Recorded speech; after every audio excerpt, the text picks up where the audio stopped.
پنجاب کا سیلاب کی وجہ سے بجٹ سرپلس کی نشاندہی کرنے سے انکار، اپنے وسائل سے سیلاب متاثرین کی مدد کا عندیہ۔ IMF نے سیلاب سے نقصانات کی جلد حتمی رپورٹ مانگ لی۔ سندھ میں 50 ارب، خیبر پختونخوا میں 30 ارب روپے کے نقصانات کا ابتدائی تخمینہ۔ سیلاب کے بعد تعمیر نو کی سرگرمیوں کے لیے زیادہ ترسیلات زر آنے کا تخمینہ۔ رواں مالی سال ترسیلات زر 43 ارب ڈالر تک جانے کا امکان۔ سیلابی نقصانات کے باعث مہنگائی میں بتدریج اضافے کا خدشہ۔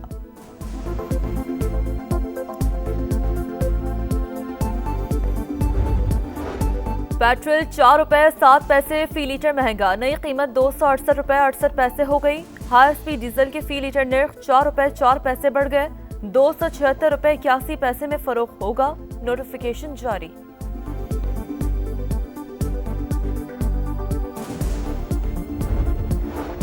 قازقستان میں ذرائع آمد و رفت پر 12 ممالک کے وزراء کی گول میز کانفرنس۔ وفاقی وزیر مواصلات عبدالعلیم خان کی رکن ممالک کو اکتوبر میں پاکستان میں کانفرنس میں شرکت کی دعوت۔ کہا تجارتی حجم بڑھانے کے لیے جلد یا بدیر زمینی رابطوں میں اضافہ کرنا ہوگا۔ بزنس کمیونٹی اور شہریوں کو زیادہ سے زیادہ تعداد میں سفر کرنا چاہیے۔ علاقائی تعاون سے ہی معیشت اور ذرائع مواصلات کی بہتری ممکن ہے۔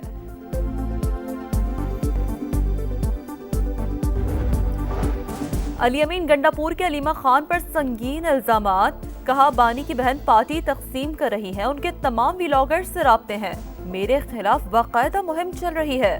حفیظ اللہ نیازی بیٹھ کر آرٹیکل لکھ رہے ہیں جن میں علیمہ خان کو وزیر اعظم اور چیئرپرسن بنانے کی بات کی جا رہی ہے۔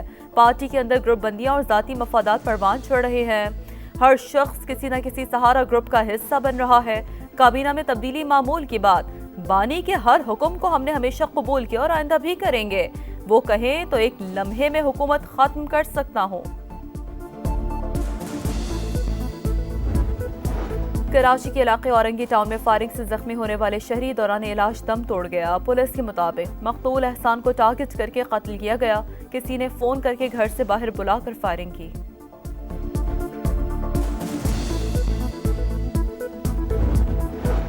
مزید مذاکرات کی گنجائش نہیں، حماس کے پاس جواب دینے کے لیے 3 سے 4 دن ہے۔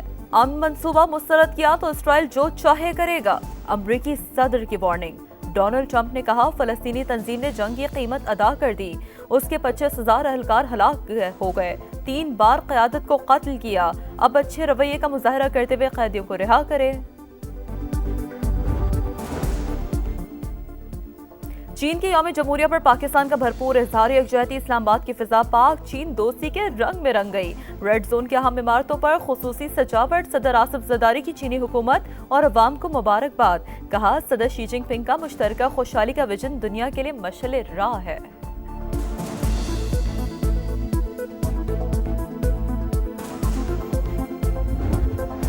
فلپائن میں 6.9 شدت کا زلزلہ، ہلاک افراد کی تعداد 69 ہو گئی، متعدد عمارتیں ملبے کا ڈھیر۔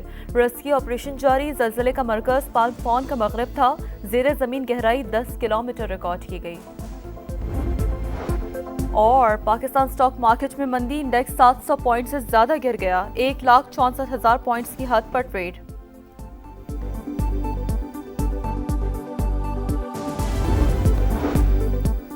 امن کی بازگشت کے باوجود غزہ میں فلسطینیوں کی نسل کشی جاری، شمالی غزہ میں اسرائیلی فوج کی پیش قدمی، رہائشی عمارتوں پر گولہ باری، 24 گھنٹے میں مزید 42 فلسطینی شہید، تعداد 66,097 ہو گئی۔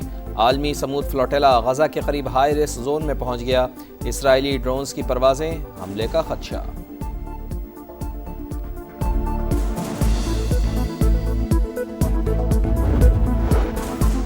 پاک بھارت جنگ رکوانا بڑا کارنامہ، لڑائی کے دوران 7 طیارے مار گرائے گئے۔ صدر ٹرمپ کا امریکی فوج کے جنرل سے خطاب، فیلڈ مارشل عاصم منیر کی تعریف۔ کہا وزیر اعظم پاکستان اور فیلڈ مارشل حال ہی میں وائٹ ہاؤس آئے، سید عاصم منیر نے لڑائی بند کروا کر لاکھوں زندگیاں بچانے کو بہترین اقدام قرار دیا۔ مجھے ان کا بات کرنے کا انداز بہت پسند آیا۔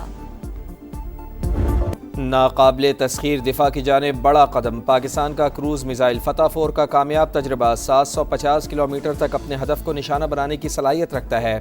میزائل جدید نیویگیشنل آلات سے لیس، دشمن کے میزائل ڈیفنس سسٹم کو بھی نشانہ بنا سکتا ہے۔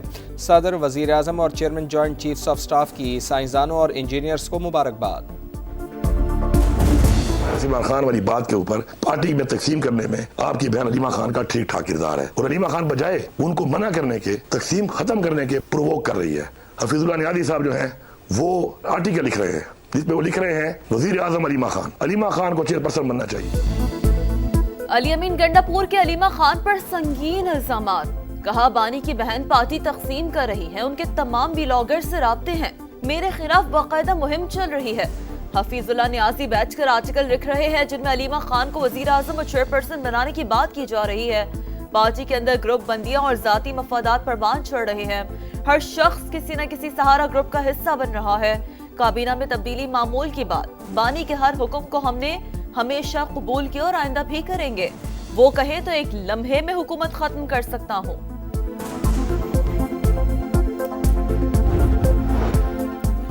سیلاب کے دوران پنجاب کی تکلیف پر سیاست انتہائی افسوسناک، جنہیں سڑکیں اور سستی روٹی نہیں ملتی وہ اپنے صوبوں کے حکمرانوں سے سوال کریں، جو وزیر اعلیٰ مشکل وقت میں بھی عوام تک نہ پہنچے اس سے جواب طلبی ہونی چاہیے۔ مریم نواز کا چکوال میں اسکالرشپس اور لیپ ٹاپ تقسیم کرنے کی تقریب سے خطاب، کہا بیانیے کی سیاست نے ملک کو تباہی کے دہانے پر لا کھڑا کیا، جو کہے ملک میں آگ لگا دو وہ پاکستان کا خیر خواہ ہرگز نہیں ہو سکتا۔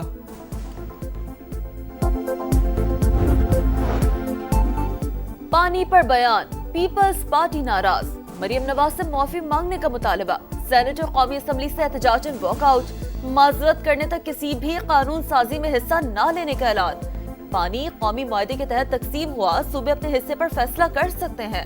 مریم نواز نے اسی تناظر میں بات کی، رانا ثناء اللہ کی ایوان بالا میں وضاحت، جیالے ارکان کا قومی اسمبلی سے بھی واک آؤٹ، وزیر قانون اعظم نذیر تارڑ کی معذرت، کہا پیپلز پارٹی اتحادی ہے، گلے شکوے دور کریں گے۔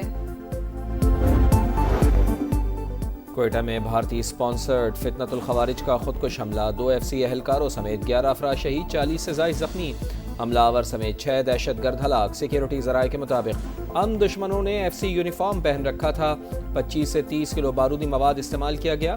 سیکیورٹی فورسز کا خضدار میں آپریشن، فتنۃ الہندوستان کے 7 دہشت گرد مارے گئے، دہشت گردوں سے بارودی سرنگیں، ٹرانسمیٹرز اور امریکی ساختہ ہتھیار برآمد۔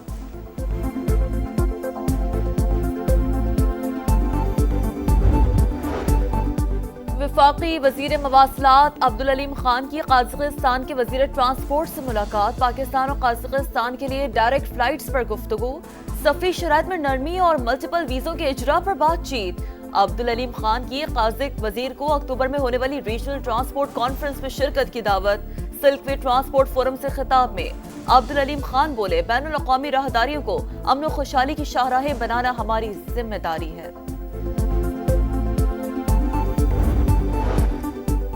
کراچی کے علاقے اورنگی ٹاؤن میں فائرنگ سے زخمی ہونے والا شہری دوران علاج دم توڑ گیا۔ پولیس کے مطابق مقتول احسان کو ٹارگٹ کر کے قتل کیا گیا، کسی نے فون کر کے گھر سے باہر بلا کر فائرنگ کی۔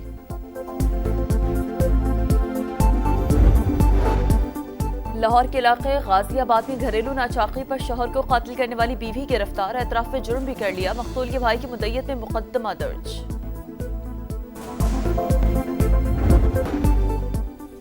بچوں میں کینسر کی تشخیص اور علاج کے لیے مصنوعی ذہانت کا استعمال، امریکی صدر ڈونلڈ ٹرمپ نے ریسرچ ورک کے لیے ایگزیکٹو آرڈر پر دستخط کر دیے، ہارورڈ یونیورسٹی کو $50 کروڑ دیے جائیں گے۔ ٹرمپ نے کہا امریکہ میں 17 کھرب کی سرمایہ کاری آ رہی ہے، ہم نہیں چاہتے شٹ ڈاؤن۔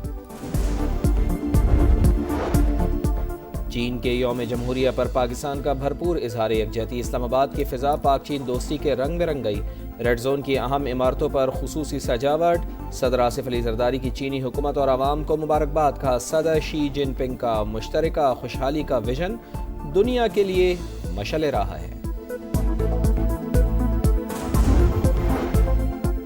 کراچی کے مختلف علاقوں میں بارش سے گرمی کا زور ٹوٹ گیا، گلستانی جوہر، گلشن اقبال، پی آئی بی کالونی اور شارع فیصل پر بادل جم کر برسے، گرو مندر سمیت کئی مقامات پر پانی جمع، ٹریفک کی روانی متاثر۔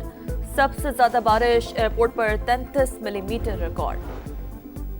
2 روز میں ہی ساری اکڑ نکل گئی، بھارتی بورڈ منت سماجت پر اتر آیا، اے سی سی سے ٹرافی مانگ لی، ٹرافی چاہیے تو آپ کا کپتان دفتر آ کر وصول کرے، کونسل کے صدر محسن نقوی کا 2 ٹوک جواب۔